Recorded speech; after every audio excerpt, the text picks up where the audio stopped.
Holmes!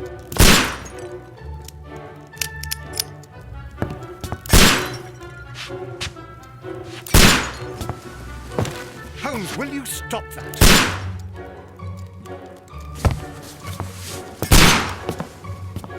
You are utterly mad.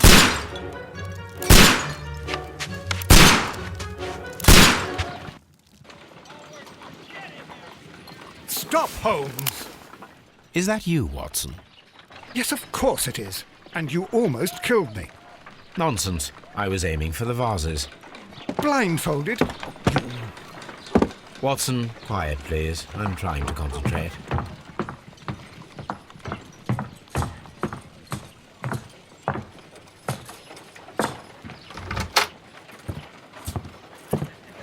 Ah, Lestrade. What is it this time? He can see me. Well, here it is, and it's a good one, Mr. Holmes. A gentleman by the name of Peter Carey, also known as Black Peter, has been murdered. A sailor, most probably. What happened here? Oh, Mr. Holmes, how could you? It's the only exercise I've had all week. A grateful client from Limoges sent me a vase collection this morning. I couldn't think of a better use for it. You're out of your mind. I missed 4 out of 10. Given you were blindfolded, that was very good.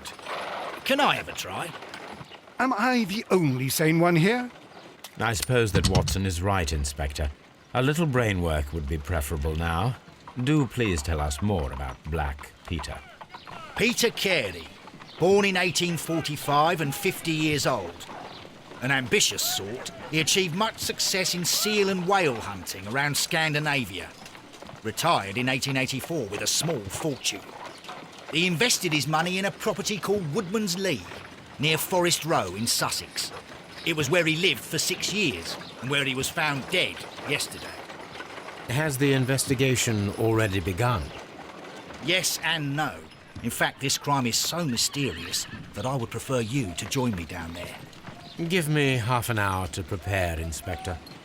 Take your time and join me there. I have to go through the yard first.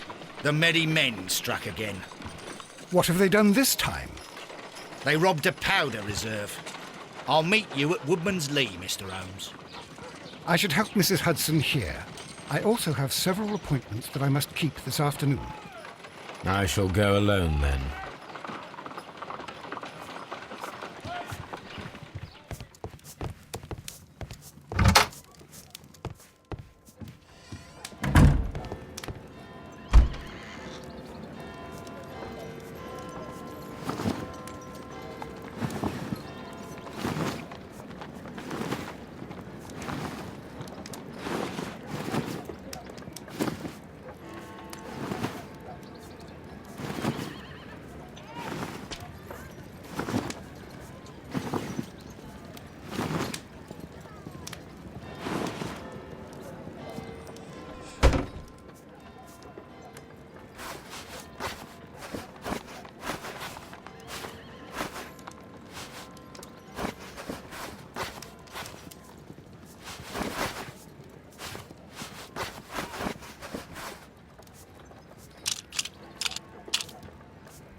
Mr. Holmes, I'm over here. Come on.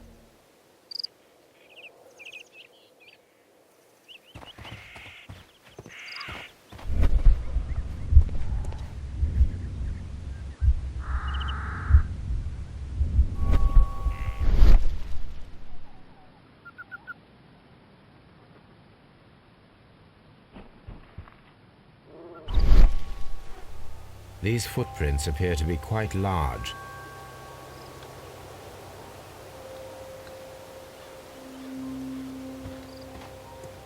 It seems that the garden was well maintained.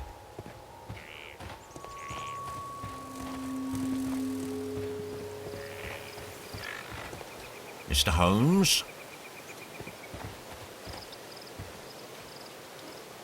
Inspector Lestrade, when will you remove my husband's body? It's sacrilegious to leave him here like this. As soon as we can, Mrs. Carey, I assure you. Allow me to introduce you to Mr. Sherlock Holmes. He's a detective. No doubt you've heard of him. I'll wait for you in front of the cabin, Mr. Holmes. My condolences, Mrs. Carey. Thank you, Mr. Holmes.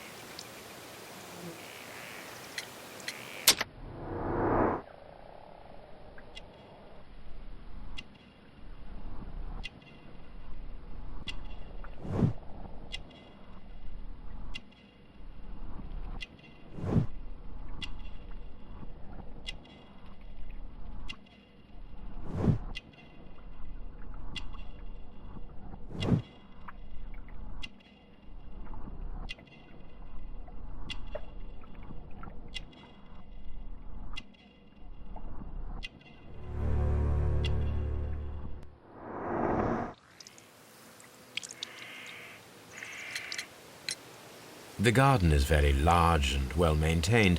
Do you employ someone to look after it? It is true, there is a lot of work, but my husband took care of it himself. Madam, can you tell me if you saw or heard anything unusual upon the night of the murder? At 2 o'clock in the morning, I heard a terrible scream, but I thought nothing of it then. He would scream all the time when he was drunk. Can you please tell me what occurred on the evening of the murder? Well, Peter got drunk in the evening. He was in such a terrible temper. Usually, whenever that happened, he'd stay all night drinking in his cabin before passing out. Do you remember at what time you found your husband's body? In the morning, at around 7 o'clock, I noticed the cabin door was open, but I didn't go in to take a look, for I knew my husband would not have liked it. At around 10 o'clock, I dared to glance in through the door and... oh dear. Was your husband accustomed to receiving visitors? Oh, no, I don't think so. I mean, he didn't really have many friends. He lived quite an isolated life here, after his retirement. You have indeed suffered a great loss, Mrs. Carey. Nevertheless, I believe it will be less of a burden for you soon. Yes, life with Peter was never easy, but he was still my husband. He was different, wasn't he, when you first met him upon your return from Plymouth? Yes, Mr. Holmes. Oh, my goodness, but how do you know about that? You undertook a pilgrimage to the Cathedral of Santiago de Compostela when you were young. That much is evident from the rosary in your hand. The shortest route for the pilgrim from England to Spain is from Plymouth. I believe that you met Peter Carey as a young sailor there, and you married him soon afterwards. That is indeed what happened, Mr. Holmes. How extraordinary. Thank you, madam.